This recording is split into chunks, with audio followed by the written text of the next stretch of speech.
Selamat pagi Bapak Guru dan teman-teman. Perkenalkan, nama saya Didemus Aryabu. Di sini saya akan menjelaskan materi geografi, yaitu tentang siklus air.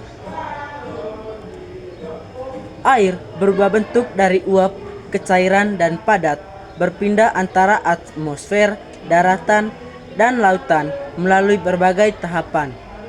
Proses dan tahapan tersebut akan berulang terus-menerus, sehingga air yang ada di bumi terus berputar dan tidak akan pernah habis. Berikut beberapa tahapan yang terdapat dalam siklus air. Yang pertama itu evaporasi. Evaporasi adalah tahap pertama siklus air, terjadi ketika energi matahari menyebabkan air dari lautan, sungai, dan danau menguap ke atmosfer.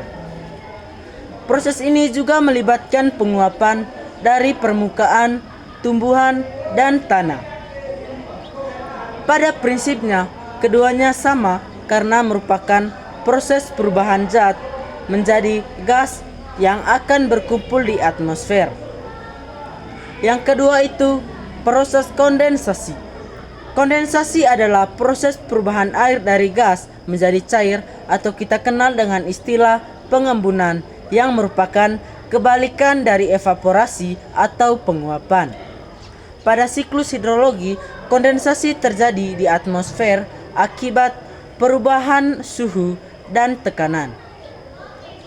Akibat adanya kondensasi, air akan berkumpul membentuk awan hitam yang siap turun sebagai hujan ketika mencapai titik jenuh.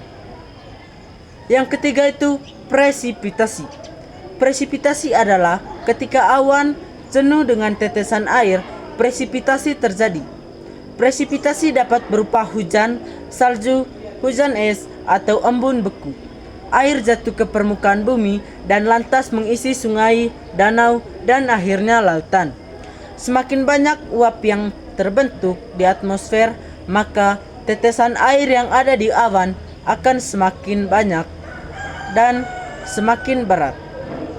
Ketika awan tidak mampu menampung banyaknya air yang terbentuk, air tersebut akan dikeluarkan dalam bentuk hujan. Yang keempat itu infiltrasi.